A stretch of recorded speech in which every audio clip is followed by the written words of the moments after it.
কৃষকদের বিভিন্ন দাবি নিয়ে মেমারি মালডাঙ্গা রোড অবরোধ করলেন আজ বুধবার। কৃষি ও কৃষক বাঁচাও কমিটির পক্ষ থেকে মেমারি 1 ও 2 নম্বর ব্লক কমিটি প্রায় 1 ঘন্টা অবরোধ করলেন মেমারি শঙ্করপুর বাজার সংলগ্ন রোড। আজ পূর্ব বর্ধমান জেলার মেমারি থানা শঙ্করপুর বাজারে চাষিদের ক্ষতিপূরণের দাবিতে ওই এলাকার চাষিরা শঙ্করপুর বাজারে প্রায় 1 ঘন্টা পথ অবরোধ করেন। কৃষি ও কৃষক বাঁচাও কমিটির পক্ষ থেকে সাংবাদিকদের জানান, আগামী দিনে বর্ধমান জেলা শাসক দপ্তরে স্মারকলিপি জমা দেবেন। সেই সঙ্গে আরও জানান, কৃষকদের ক্ষতিপূরণ ও বীমা এবং সারের দাম কমানো সহ বিদ্যুৎ বিল কমানোর নানান দাবিতে এই পথ অবরোধ বলে জানান অবরোধকারীরা। আজকের এই পথ অবরোধে উপস্থিত ছিলেন কৃষি ও কৃষক বাঁচাও কমিটির বর্ধমান জেলার সভাপতি ও সাধারণ সম্পাদক। ঐক্য মঞ্চের পক্ষ থেকে আলু চাষিরা বিগত কয়েক বছর ধরে ক্ষতিপূরণ পাচ্ছে না। বীমা কোম্পানিগুলো তারা যে ক্ষতিপূরণের রিপোর্ট দিয়েছে, আমরা সেটা দেখতে পাচ্ছি যে যারা যথার্থ ক্ষতিগ্রস্ত হয়েছে যে সমস্ত এলাকা, সেই সমস্ত ক্ষতিগ্রস্ত এলাকাগুলোতে কম পেয়েছে বিমাটা। আর যেখানে ক্ষতি সেখানে দেখা গেছে বেশি অংশ ক্ষতিপূরণ সেখানে টাকা পাচ্ছে। তাই আমরা মনে করছি যে এখানে সেজন ঘোষণ আছে, এখানে দুর্নীতি হয়েছে। সরকার ঘোষণ অবিলম্বে হয়েছে সেই সমস্ত ক্ষতিপূরণ চলবে। তারা সেই টাকা যাতে পায়। এছাড়া বিগত কয়েক বছর আগেও, বিগত 3-4 বছর আগেও পরপর যে আলু চাষে ক্ষতি হয়েছে তারা সবাই পায়। এই সমস্ত চলছে। এর সাথে কৃষকদের কৃষি চাষের সময় এই সমস্ত দাবিতে এখানে অবরোধ চলছে। এখানে প্রশাসন যদি আমাদের দাবি না মেটে আগামী 25শে জুন জেলা শাসক দপ্তরে কৃষক বিক্ষোভ হবে। এখানে অবরোধ চলবে। প্রশাসন আসবে, আমাদের প্রশাসন এসে আশ্বাস দিলে প্রশাসন এলে প্রতিশ্রুতি আশ্বাস দিলে আমাদের অবরোধ উঠবে। এই ব্যাপারে কোথায় লিখিত অভিযোগ দিচ্ছেন? আমরা এখন লিখিত তিনি আমরা এর আগে দিয়েছি।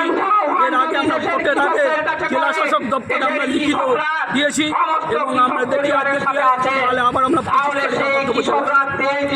এখন এলাকার চাষিরা রয়েছে। এখানে এলাকায় এলাকার চাষিরা রয়েছে। আপনার নাম পরিচয় বলুন। আমার নাম হচ্ছে অনিরুদ্ধ কুণ্ডু, আমি কৃষি ও কৃষক বাঁচাও জেলা সম্পাদক। আজ এখানে কি হচ্ছে? আজকে এখানে কি হচ্ছে? এখানে হচ্ছে চাষি অবরোধ।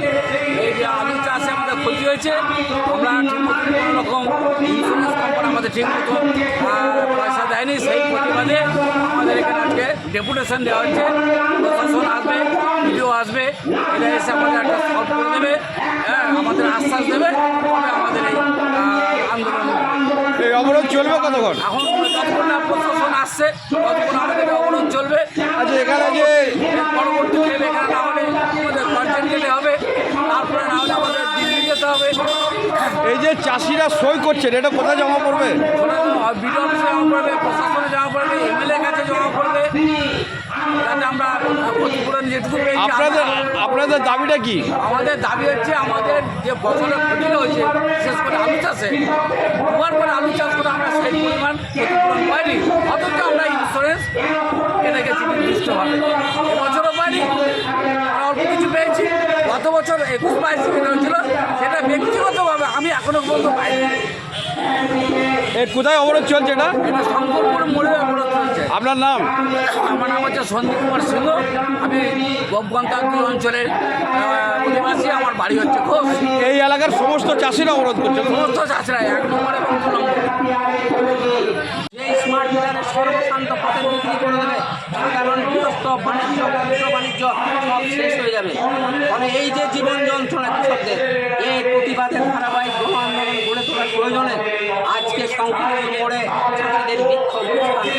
মূল দাবি কৃষকদের মূল দাবি কি? কৃষকদের মূল দাবি হচ্ছে আজকে ইন্স্যুরেন্স দিতে হবে এবং পেনশন মাসে 10,000 টাকা দিতে হবে। কৃষকদের যদি আত্মহত্যা করে কোনো কারণে কৃষক করে যায়, তাকে 10 লক্ষ টাকা ক্ষতিপূরণ দিতে হবে। সারের কালোবাজারি অবিলম্বে বন্ধ করতে হবে। সার, বীজ, কীটনাশক ভর্তি দিতে হবে এবং বিদ্যুতের দাম 1 টাকা টাকা ইউনিট দরে দিতে হবে, এই দাবিগুলো আছে। আচ্ছা, অবরোধটা কতক্ষণ চলবে? অবরোধটা প্রশাসন এজে উঠে যাবে, আমাদের চলছে। প্রশাসনের আশ্বাসে অবরোধ উঠবে? প্রশাসন আচ্ছা, এখন কতক্ষণ চলছে অবরোধ? এখন প্রায় 1 ঘন্টার উপর চলছে অবরোধ, এখনো প্রশাসন আসেনি? এখনো প্রশাসন আসেনি। আচ্ছা, এই যে চাষিরা সই করছেন এবং একটা দেখলাম দরখাস্ত লিখছে, আমাদের সংগ্রহ করেছি আমরা, তো এটা কি কোথায় জমা পড়বে?